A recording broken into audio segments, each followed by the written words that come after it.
ஈரோடு கிழக்கு இடைத்தேர்தலில் வெற்றி நிலவரம் அறிவிக்கப்பட்டிருக்கிறது. ஈரோடு கிழக்கு இடைத்தேர்தலில் திமுக வெற்றி பெற்றதாக அறிவிக்கப்பட்டிருக்கிறது. திமுகவின் வேட்பாளர் சந்திரகுமார் 1 லட்சத்திற்கும் அதிகமான வாக்குகளை பெற்று வெற்றி பெற்றுள்ளார். 1,14,439 வாக்குகளை பெற்று திமுக வேட்பாளர் சந்திரகுமார் வெற்றி பெற்றிருக்கிறார். ஈரோடு கிழக்கு இடைத்தேர்தலில் திமுக மற்றும் நாம் தமிழர் கட்சிகளுக்கிடையே போட்டி ஏற்பட்டது. இருமுனை போட்டியில் திமுக முன்னிலை பெற்று வந்தது. இந்நிலையில் திமுக வேட்பாளர் தற்பொழுது வெற்றி பெற்றுள்ளார்.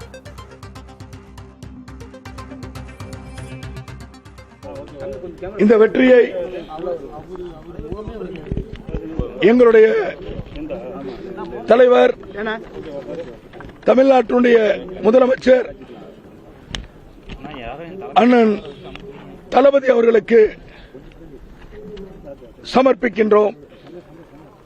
அதேபோல இந்த வெற்றிக்கு மிகவும் உறுதுணையாக இருந்த அன்பிற்குரிய அண்ணன் இளந்தலைவர் உதயநிதி அவர்களுக்கும்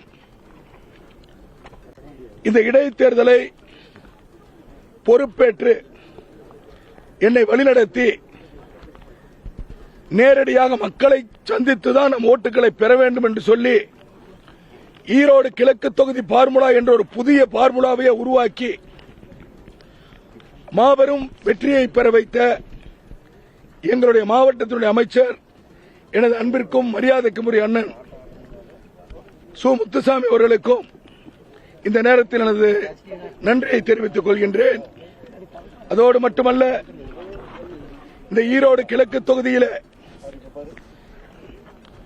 எவ்வளவோ பேர் எதையோ சொன்னாலும் கூட, விதவிதமாக பரப்புரைகள் மேற்கொண்டாலும் சரி, திராவிட முன்னேற்ற கழகத்தை தோற்கடிக்க வேண்டும் என்கின்ற ஒரே ஒரு நோக்கோடு எங்கள் தலைவர் சொன்னார், எதிரிகள் அத்தனை பேரும் ஒன்று சேர்ந்து வந்தாலும் சரி, தனித்தனியாக வந்தாலும் சரி, அனைவரையும் நாங்கள் களத்திலே சந்திக்க தயாராக இருக்கிறோம் என்று சொன்னார்.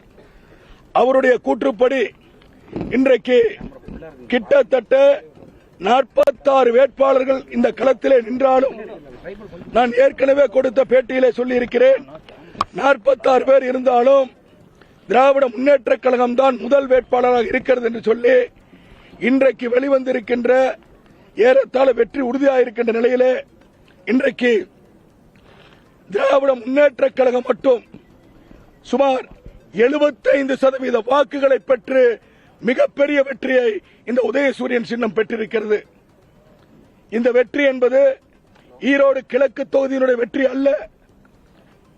தொடர்ந்து நாங்கள் தேர்தல் பிரச்சாரத்திலே நானும் சரி, எங்களுடைய மாண்புமிகு அமைச்சர் அண்ணன் முத்துசாமி அண்ணன் அவர்களும் சரி, எங்களுடைய மரியாதைக்குரிய தலைவர் அண்ணன் தளபதி அவர்களும் சரி, இளந்தலைவர் உதயநிதி அவர்களும் சரி, ஒவ்வொரு இடத்திலும் இந்த கிழக்கு தொகுதியை பற்றி பேசுகின்ற பொழுதெல்லாம் சொல்வார்கள், இந்த கிழக்கு தொகுதிக்கான தேர்தல் அல்ல, 2026 தேர்தலுக்கு கட்டியம் கூறுகின்ற, சான்று கூறுகின்ற தேர்தல் என்று சொல்வார்கள். அந்த அடிப்படையில் இன்றைக்கு 75% மக்கள் ஒட்டுமொத்தமாக திராவிட முன்னேற்ற கழகத்தை ஆதரித்திருக்கிறார்கள். உதயசூரியன் சின்னத்தை வெற்றி பெற வைத்திருக்கிறார்கள். எனவே 2026 இன்றைக்கு ஈரோடு கிழக்கு தொகுதியில் எப்படிப்பட்ட நிலை எதிர்க்கட்சிகளுக்கு ஏற்பட்டுள்ளதோ, திராவிட முன்னேற்ற கழகத்திற்கு எப்படிப்பட்ட வரவேற்பும் வெற்றியும் கிடைத்துள்ளதோ, அதே போன்ற ஒரு தேர்தல் தான் எதிர்வருகின்ற 2026 தமிழ்நாடு முழுவதும் வரப்போகின்றது. அப்படிப்பட்ட வெற்றியை தான் திராவிட முன்னேற்ற கழகம் பெறப்போகிறது.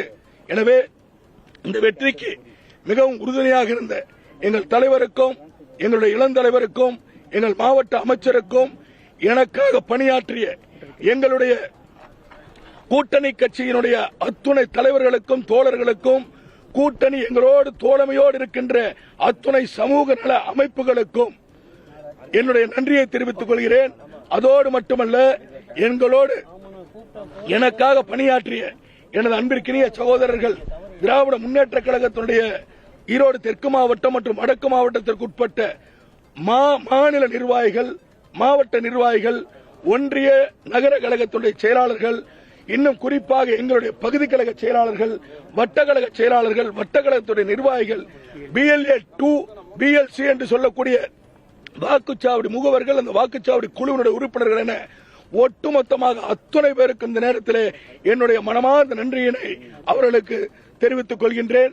இவற்றுக்கு எல்லாவற்றுக்கும் மேலாக திராவிட முன்னேற்ற கழகத்தின் மீது மிகப்பெரிய நம்பிக்கை வைத்து திராவிட முன்னேற்ற கழகத்துடைய தலைவர் அண்ணன் தளபதி அவர்கள் மீதும் அண்ணன் உதயநிதி அவர்கள் மீதும் மிகப்பெரிய நம்பிக்கை வைத்து இன்று மட்டுமல்ல 2026 தமிழ்நாட்டுடைய முதல்வர் நீங்கள் தான், தமிழ்நாட்டுடைய துணை முதலமைச்சர் நீங்கள் தான் என்று சொல்லி இன்றைக்கு திமுகவிற்கு உதயசூரியன் சின்னத்திற்கு வாக்களித்திருக்கின்ற ஈரோடு கிழக்கு தொகுதியுடைய அத்துணை வாக்காளர் பெருமக்களுக்கும் எனக்கு வாக்களித்த அல்லது வாக்களிக்காமல் இருந்தாலும் பரவாயில்லை, அத்துணை பேருக்கும் என்னுடைய மனமார்ந்த நன்றியை அவர்களுடைய பொற்பாதங்களில் சமர்ப்பிக்கின்றேன். நன்றி நன்றி நன்றி.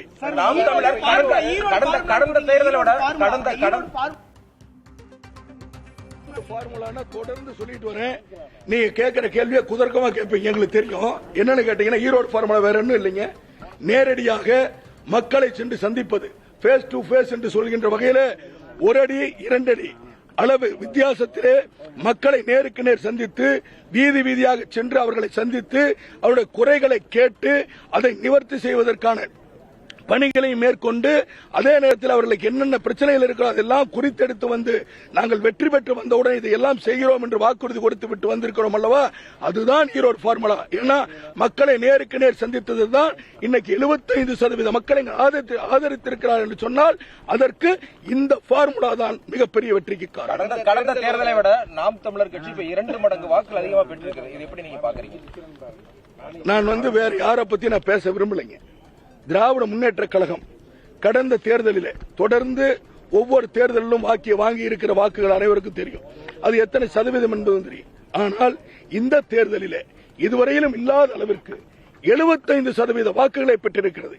இதில் குறிப்பாக நீங்கள் சொல்ல வேண்டும், இதை எடுத்துக்கொள்ள வேண்டும் என்று சொன்னால் எங்களுடைய தலைவர் அண்ணன் தளபதி அவர்கள் சொன்னார், ஈரோடு மாவட்டத்தில் இருக்கிற நீங்களே பொது தேர்தலை போல சந்தித்து வெற்றி பெற்று விட்டு வாருங்கள் என்று சொன்னார். அண்ணன் உதயநிதி சொன்னார், தலைவர் என்ன சொல்லி இருக்கிறார் அந்த கட்டளை ஏற்று. ஈரோடு கிழக்கு இடைத்தேர்தலில் திமுக வெற்றி பெற்றுள்ளது. திமுகவினுடைய வேட்பாளர் சந்திரகுமார் செய்தியாளர்களை சந்தித்து வருகிறார். திமுக மீது எவ்வளவுதான் அவதூறு பரப்பினாலும் இறுதியில் திமுக வெற்றி பெற்றிருக்கிறது. மக்களை நேருக்கு நேர் சந்தித்து அவர்களுடைய குறைகளை கேட்டறிந்து அந்த குறைகளை நிவர்த்தி செய்வதற்கான வழிகளை கூறியதுதான் ஈரோடு தேர்தலினுடைய வெற்றிக்கு காரணம் என்றும் அவர் பேசி வருகிறார்.